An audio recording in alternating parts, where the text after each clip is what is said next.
Good morning विद्यार्थी मित्रांनो. समाजशास्त्राच्या भारतीय समाजाची ओळख या पुस्तकामधील आपण पहिलं प्रकरण भारतीय समाजाचा परिचय या प्रकरणाअंतर्गत आपण वैदिक म्हणजे प्राचीन आणि मध्ययुगीन कालखंडाचा आढावा आपण आज पावेत घेतलेला होता. प्राचीन आणि मध्ययुगीन कालखंडाचा आढावा आपला मागच्या भागामध्ये आटोपला. या भागावर मी तुम्हाला काही प्रश्न देतो जे पुस्तकामध्ये सुद्धा दिलेले आहेत. ते तुम्हाला घरी होमवर्क म्हणून सोडवायचे आहेत. तर त्यामध्ये 3 प्रश्न मी तुम्हाला देतो. पहिला प्रश्न म्हणजे पूर्व वैदिक काळातील शिक्षण पद्धती कशी होती. दुसरा प्रश्न उत्तर वैदिक कालखंडामध्ये स्त्रियांच्या घसरलेल्या सामाजिक स्थानाची 2 लक्षणे सांगा. तिसरं म्हणजे मध्ययुगीन भारतीय समाजाची कोणतीही 2 वैशिष्ट्ये सांगा. हे 3 प्रश्न जे आहेत हे तुम्हाला घरी आपल्याला सोडवायचे आहेत. यानंतर आपण विद्यार्थी मित्रांनो याच भागामध्ये याच प्रकरण पहिल्या अंतर्गत वसाहतकालीन भारत हा टॉपिक आपण आज या ठिकाणी बघणार आहोत. तर वसाहतवाद म्हणजे काय की वसाहतवादाची एक थोडक्यात तुम्ही अर्थ समजून घ्या की वसाहतवाद म्हणजे परदेशी लोकांनी दुसऱ्याच्या भूमीमध्ये जाऊन किंवा परदेशी राज्यकर्त्यांनी दुसऱ्या भूमीमध्ये जाऊन त्या ठिकाणी आपल्या साम्राज्याचा व्यापाराचा विस्तार करणे याला वसाहतवाद असं म्हटलं जाते. सर्वसाधारण भारतात वसाहतवादाचा कालखंड या भागात युरोपियन देशांनी सत्ता प्रस्थापित करण्याचा कालखंड हा मानला जातो. 16व्या शतकात व्यापाराच्या उद्देशाने भारतामध्ये पोर्तुगीज भारतामध्ये आले. 17व्या शतकाच्या पूर्वार्धात डच आणि ब्रिटिशसुद्धा भारताच्या किनाऱ्यावर आले. फ्रेंचसुद्धा त्यानंतर भारतामध्ये पोहोचले. पण फ्रेंच असो, डच असो किंवा पोर्तुगीज असो हे भारतामध्ये फार काळ काही स्थिरावले नाही. परंतु ब्रिटिश मात्र मोठ्या प्रमाणात भारतामध्ये बराच कालखंड भारतामध्ये स्थिरावले. जवळपास व्यापारी म्हणून आले आणि राज्यकर्ते बनले असं ब्रिटिशांना म्हटलं जाते. व्यापारी म्हणून या देशामध्ये आले आणि जवळपास 150 वर्ष भारतावर राज्य केलं. ब्रिटिशांनी 150 वर्ष जरी राज्य केलं तरी ब्रिटिशांमुळे भारतीय समाज व्यवस्थेमध्ये अनेक बदल झाले. प्रशासनामध्ये अनेक संस्थात्मक सुधारणा झाल्या. राज्यकारभाराची घडी सुरळीत झाली आणि काही मोठ्या प्रमाणात सामाजिक सुधारणासुद्धा झाल्या. हे मात्र आपल्याला निश्चितच नाकारता येणार नाही. तर वसाहतीच्या काळात ब्रिटिश सत्तेचा भारतीय समाजावर मोठ्या प्रमाणात परिणाम झाला आणि त्या परिणामामुळे अनेक बदलसुद्धा भारतीय समाजामध्ये बदल घडून आले. त्याचा आढावा आपण घेऊया. तर सगळ्यात प्रथम शिक्षण व्यवस्थेमध्ये काय बदल झाला. ब्रिटिशांनी पूर्वी जे भारतातील शिक्षण पद्धतीची अवस्था अशी होती की एक धार्मिक स्वरूपाचं आणि पारंपरिक स्वरूपाचं शिक्षण दिलं जात होतं. परंतु ब्रिटिशांनी मात्र जे काही शिक्षण दिलं ते एक इंग्रजी भाषेतून शिक्षण देण्यास सुरुवात केली आणि त्यामुळे जसं शाळा महाविद्यालयामध्ये सर्व वंश, जाती आणि धर्माच्या मुलामुलींनासुद्धा प्रवेश देण्याची मुभा होती. पारंपरिक शिक्षण व्यवस्थेमध्ये अस्पृश्य जातीगट आणि स्त्रियांना शिक्षण घेण्याचा अधिकार नव्हता किंवा शाळेमध्ये प्रवेशाचा अधिकार नव्हता. परंतु ब्रिटिशांनी मात्र शिक्षणाची दारं सगळ्याच लोकांकरता खुली केली आणि त्यामुळे इंडियन युनिव्हर्सिटी ॲक्ट 1856 अन्वये भारतामध्ये कलकत्ता, मुंबई आणि मद्रास येथे भारतामध्ये पहिल्या विद्यापीठांची स्थापना भारतामध्ये झाल्याचं आपल्याला दिसून येते.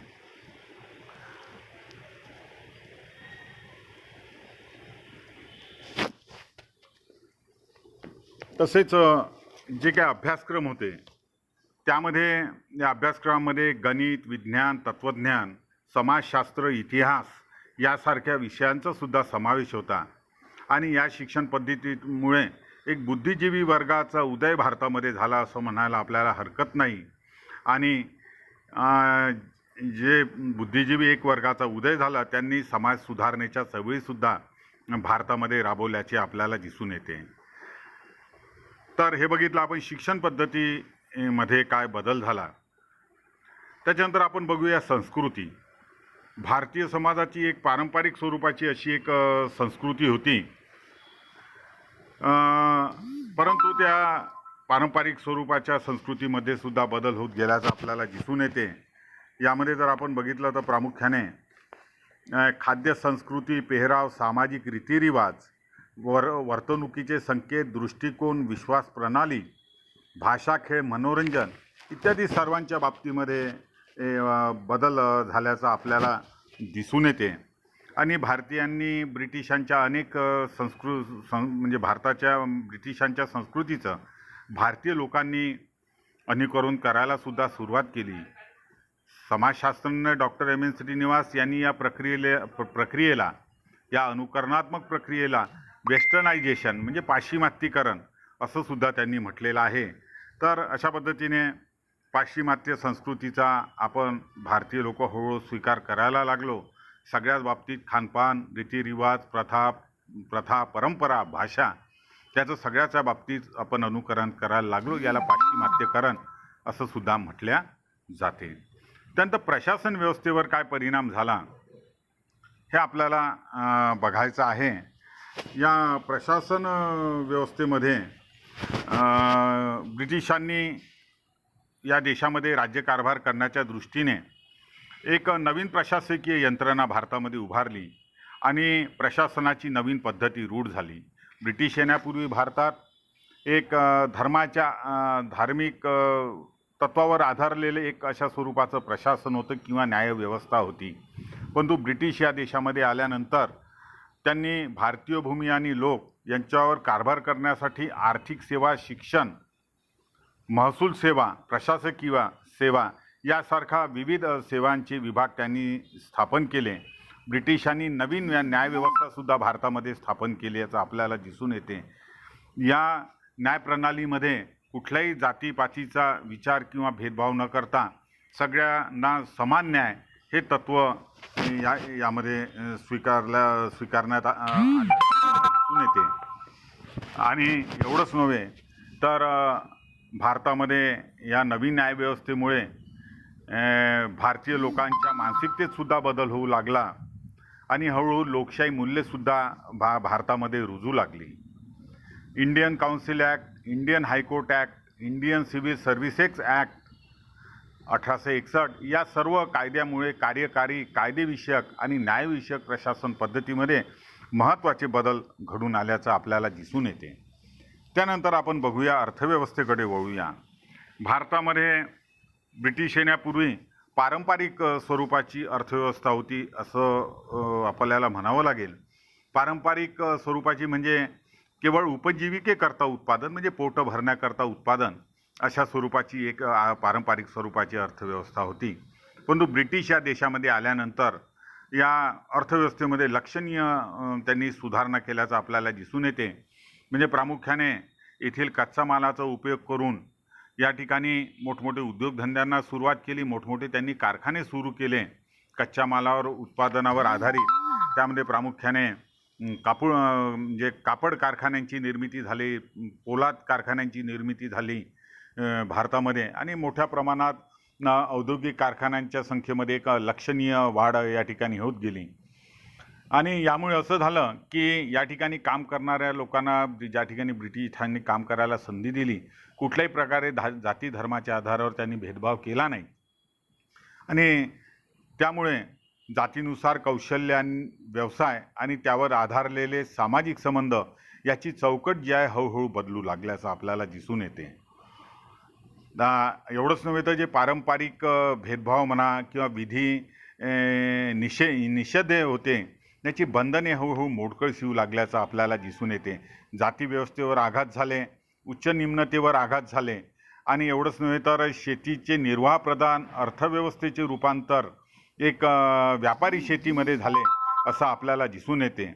म्हणजे अधिकाधिक नफा कोणत्या पिकामध्ये मिळेल याच्यावर शेतकरी भर द्यायला लागला आणि नगदी पिकांना जास्त महत्त्व प्राप्त झालं. त्यानंतर हे आपण बघितलं की अर्थव्यवस्थेवर काय परिणाम झाला. त्याच्यानंतर आपण बघूया की दळणवळणाच्या साधन आणि संपर्कामध्ये काय फरक झाला. भारतामध्ये ब्रिटिशांनी दळणवळणाची साधने मोठ्या प्रमाणावर सुरू, याच रेल्वे, ट्रामगाड्या, बस सेवा, त्याचबरोबर रस्त्यांची सुद्धा मोठ्या प्रमाणावर उभारणी केल्याचं आपल्याला दिसून येते. त्यामुळे देशातील कानाकोपऱ्यापर्यंत पोहोचण्यास लोकांना सोयीचं झालं आणि लोक व्यापार करण्याससुद्धा मोठ्या प्रमाणात सोयीचं झालं.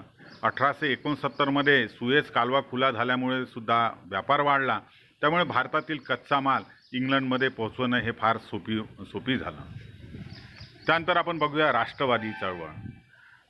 भारतामध्ये इंग्रजीचा प्रसार होत गेला, इंग्रजीचं महत्त्व वाढलं आणि त्यामुळे शिक्षित वर्गांमध्ये इंग्रजी शिक्षणाची ओढ जी आहे ते सुरू झाली आणि अनेक जे उच्च शिक्षितांनी इंग्रजी भाषा आत्मसात केल्या आणि याचा फायदा असा झाला की राष्ट्रवादाचा प्रसार आणि प्रचार करण्याकरता याचा इंग्रजी भाषेचा जास्त उपयोग झाला.